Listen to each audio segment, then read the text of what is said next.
Assalamualaikum dan salam sejahtera. Sebelum saya memulakan pembentangan slide ini, saya ingin memperkenalkan diri saya terlebih dahulu.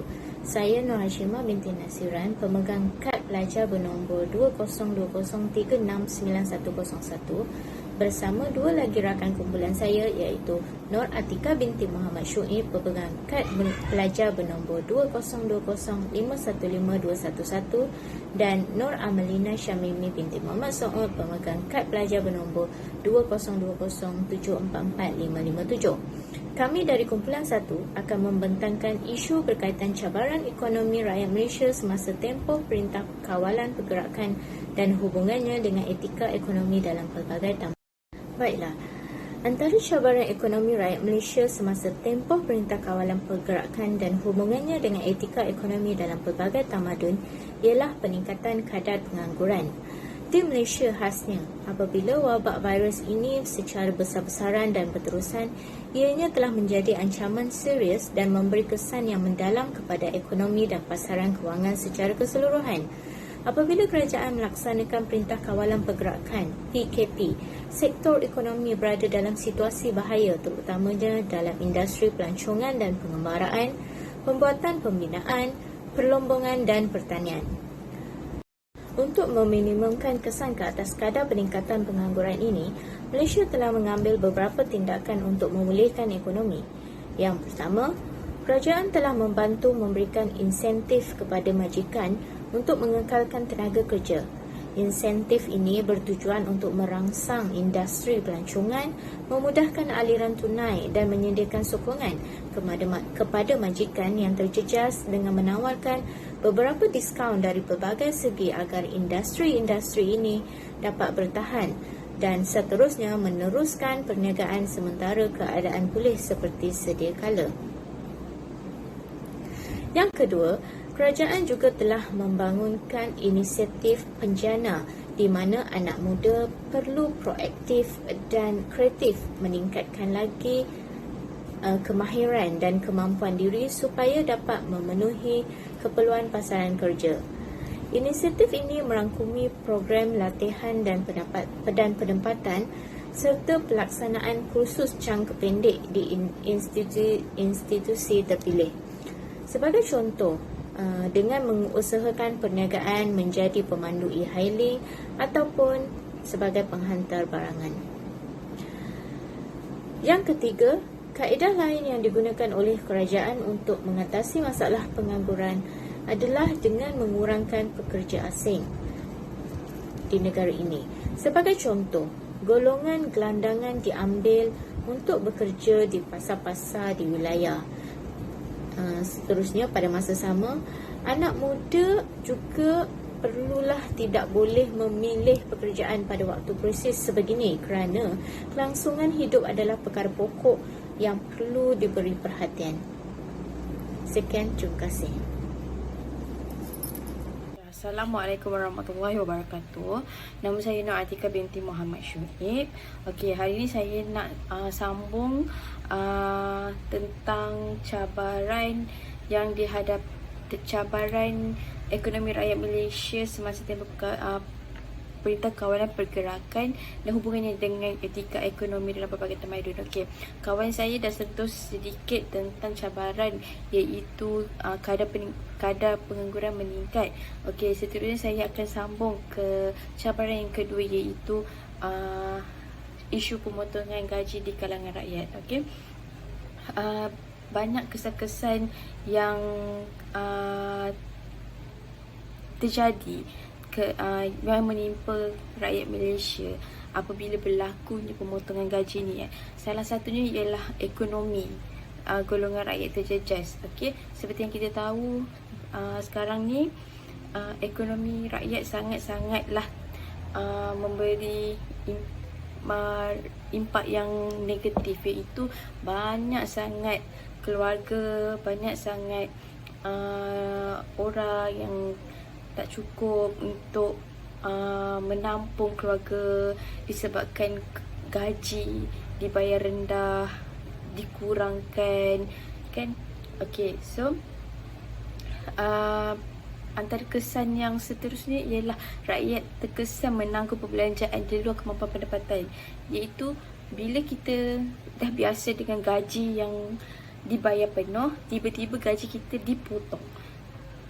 So, contohlah gaji kita dapat bulanan 3,000. Tiba-tiba kita kena potong gaji menjadi 1,500.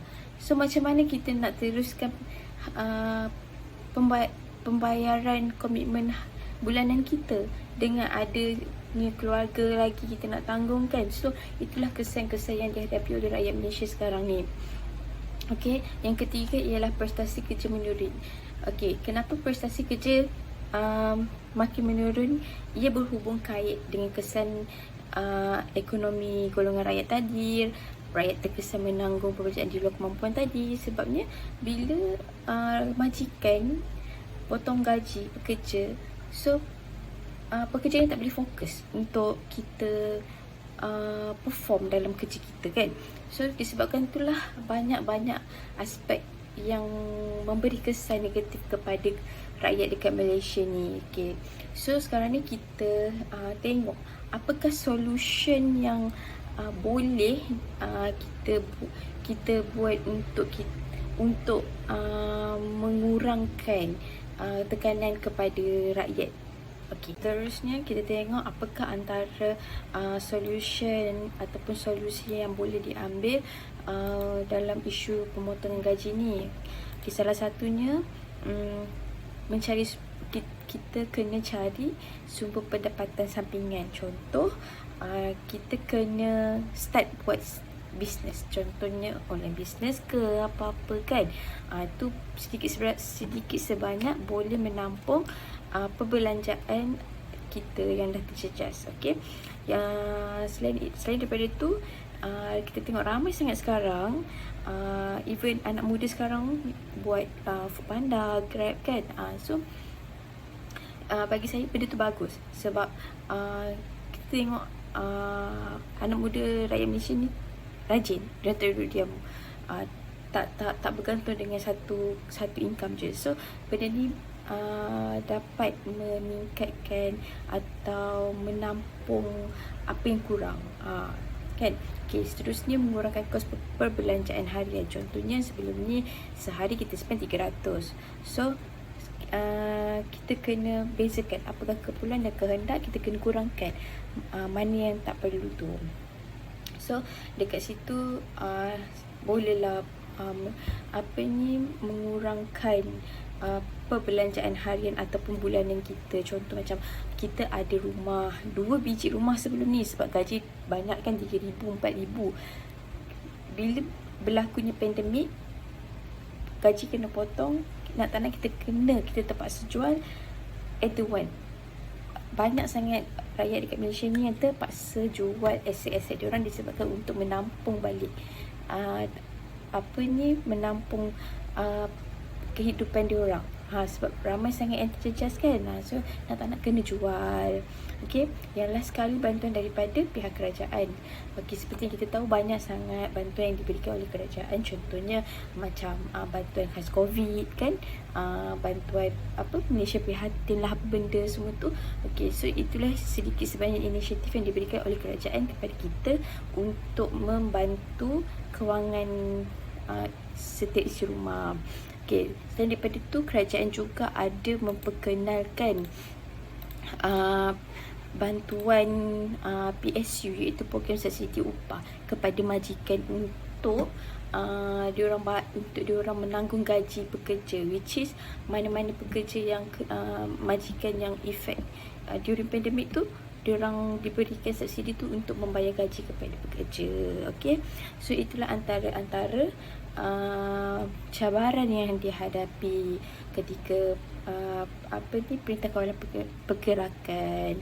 Okey, seterusnya saya akan paskan ke kawan saya, iaitu Nur Amalina, untuk teruskan penjelasan tentang cabaran yang dihadapi. Okey, itu sahaja daripada saya. Terima kasih. Seterusnya, saya akan membentangkan cabaran yang ketiga, iaitu kehilangan pekerjaan dan sumber pendapatan.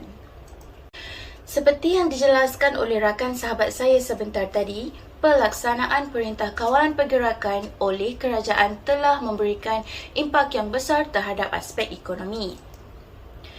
Terdapat banyak sektor-sektor ekonomi yang terjejas teruk dan tidak dapat beroperasi seperti biasa, terutamanya bagi perusahaan industri kecil dan sederhana. Ini telah menyebabkan sebilangan pihak majikan dan pengusaha perniagaan kecil kerugian dan terpaksa gulung tikar. Ini sekaligus mengakibatkan pekerja kehilangan pekerjaan masing-masing. Disebabkan itu, sumber pendapatan pekerja tercecas dan ini telah memberikan kesan terhadap pendapatan isi rumah dan kebebanan hidup bertambah akibat kehilangan pendapatan bulanan. Jadi, apakah hubungannya cabaran ekonomi yang dihadapi dengan etika berekonomi dalam peradaban? Tidak dapat dinafikan di sini bahawa bukan semua rakyat terkesan dengan cabaran-cabaran yang dihadapi semasa musim pandemik ini. Kita serba tahu bahawa masih banyak jurang pendapatan antara miskin dan kaya. Jadi, jurang ini haruslah dikurangkan supaya keadaan ekonomi dapat diseimbangkan. Seterusnya dapat dilihat melalui kelestarian hidup. Demi memenuhi keperluan hidup rakyat Malaysia, perubahan ekonomi di Malaysia perlulah seiring dengan perubahan teknologi dan norma baru. Sebagai contoh, pihak majikan bersama-sama pekerja boleh mencari pelbagai inisiatif yang adil bagi menyelamatkan perniagaan dan dapat menjamin kebajikan pekerja sedia ada. Bagi perniagaan kecil pula, mungkin boleh beralih kepada perniagaan digital ataupun atas talian supaya perniagaan akan terus bergerak tanpa beroperasi 100% secara fizikal. Selain itu, pihak kerajaan dan syarikat-syarikat swasta boleh bekerjasama bagi mewujudkan lebih banyak peluang pekerjaan yang bersifat hybrid, di mana pekerja bebas memilih untuk bekerja dari rumah atau bekerja dari pejabat. Dan dapat kita lihat di sini bahawa ketiga-tiga cabaran dan solusi yang diberikan berkait rapat dengan perubahan etika berekonomi di Malaysia. Dan sebagai kesimpulannya, bantuan daripada institusi kerajaan kepada pelbagai pihak dari segi pengagihan bantuan dan subsidi yang berkenaan amatlah memainkan peranan yang penting supaya keadaan ekonomi di Malaysia dapat dipulihkan. Semoga dengan bantuan-bantuan ini dapat merangsang lagi ekonomi negara dan menstabilkan keadaan ekonomi semasa. Dan tidak lupa tanggungjawab bersama dalam menangani wabak COVID-19 supaya masalah yang dihadapi sepanjang krisis ini dapat ditangani. Sekian sahaja daripada kami. Terima kasih.